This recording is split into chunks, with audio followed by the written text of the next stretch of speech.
What if I told you that the American dream isn't just dying, it's already dead for millions of people? In the past 3 years alone, over 60% of Americans report living paycheck to paycheck, regardless of their income level. Welcome back to Nations in Depth, where we dive deep into the stories that shape our world. I'm your host, and today we're uncovering the harsh reality of why living in America is becoming virtually impossible for ordinary citizens. Before we get started, hit that subscribe button and ring the notification bell, because this is information the mainstream media won't tell you straight. Let's dive in.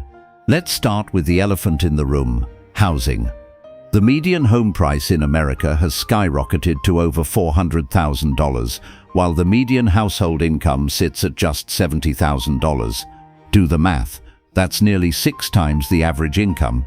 In the 1970s, homes cost roughly 2.5 times the median income, but it gets worse. Rent isn't any better. The average rent for a one-bedroom apartment now exceeds $1,500 per month nationwide, with cities like San Francisco, New York, and Los Angeles seeing averages well above $3,000. Financial experts recommend spending no more than 30% of your income on housing, but for most Americans, that's become a luxury they simply can't afford. Take Sarah, a teacher in Austin, Texas. She makes $45,000 a year, above minimum wage, with a college degree. Yet she's forced to live with 3 roommates just to afford a basic apartment. She told me, "I thought having a degree meant stability. Instead, I'm 28 and living like I'm still in college." The root cause? Corporate investors and foreign buyers have turned housing into a commodity rather than a human necessity. Blackstone, one of the world's largest investment firms, has purchased over 80,000 single-family homes since 2010. When homes become investment vehicles for the wealthy, ordinary families get priced out. Now let's talk about healthcare, the leading cause of bankruptcy in America. We're the only developed nation where people have to choose between their health and their financial survival. A recent study found that 45,000 Americans die annually due to lack of health insurance.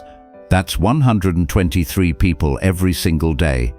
Even with insurance, Americans face crushing medical debt. The average cost of a 3-day hospital stay is $30,000. Cancer treatment can cost hundreds of thousands of dollars.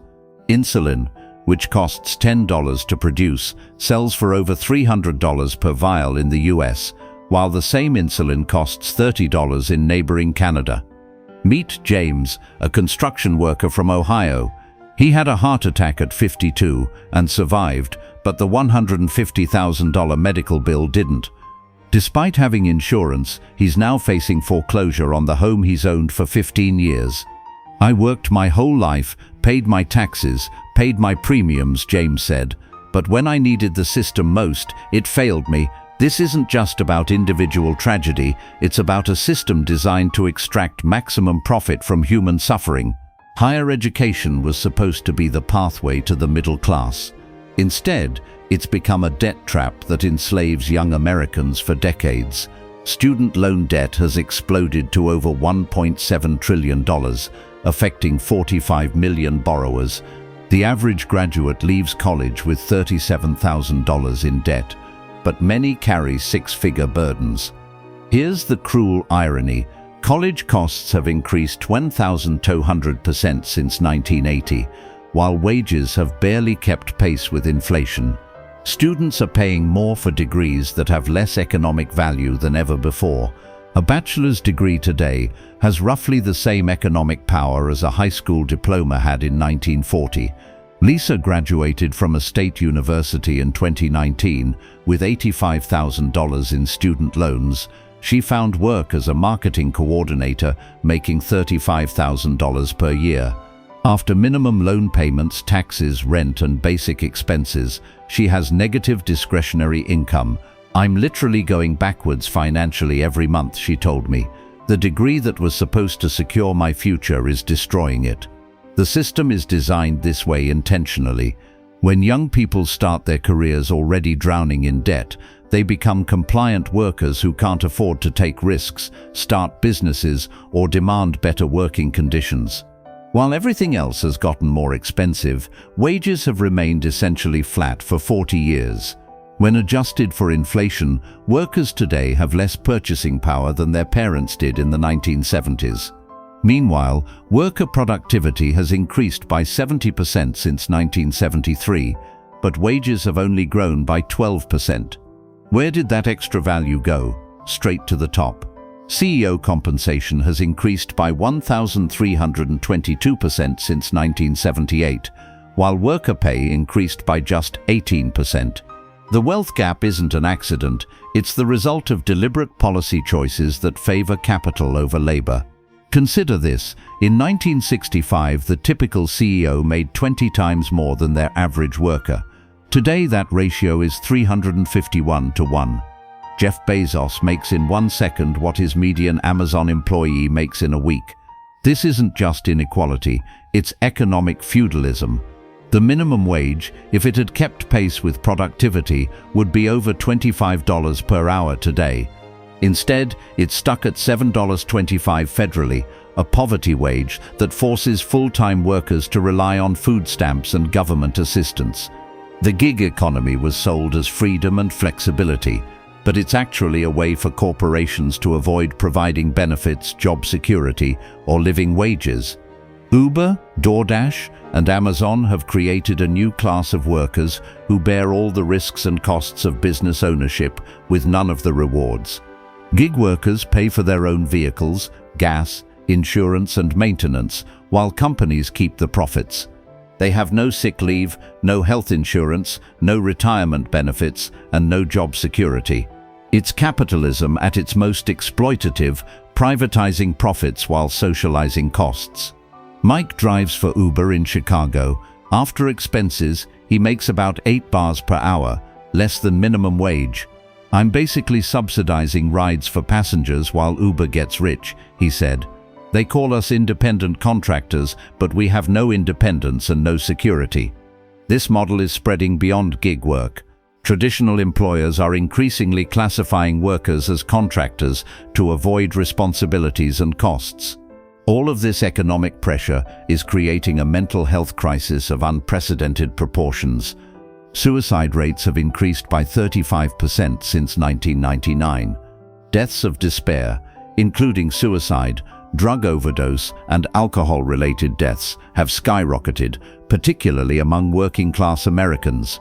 Depression and anxiety are now epidemic, especially among young people who see no path to financial stability or home ownership. A recent survey found that 68% of millennials believe they'll never be able to retire. When an entire generation loses hope in the future, society itself becomes unstable. The stress of financial insecurity doesn't just hurt individuals, it destroys families and communities. When people are working multiple jobs just to survive, they have no time for civic engagement, community building, or raising children. The social fabric that holds society together is unraveling. So what's being done about this crisis?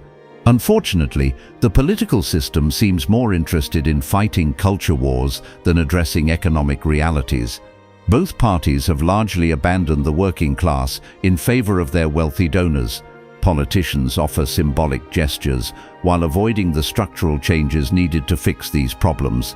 They'll debate pronouns while ignoring the fact that half of Americans can't afford a $400 emergency expense. The uncomfortable truth is that our current economic system benefits the political donor class. Real change would require challenging powerful interests that fund campaigns and hire former politicians as lobbyists. Until we have campaign finance reform and lobbying restrictions, don't expect meaningful solutions from Washington. The American dream isn't dead because of laziness or poor choices. It's dead because the system has been rigged against ordinary people. When housing, healthcare, and education become luxury goods instead of basic necessities, society stops functioning for everyone except the wealthy elite. But here's the thing, this isn't inevitable. Other developed countries provide universal healthcare, affordable housing, free education, and living wages. The difference isn't resources or capabilities, it's political will and priorities.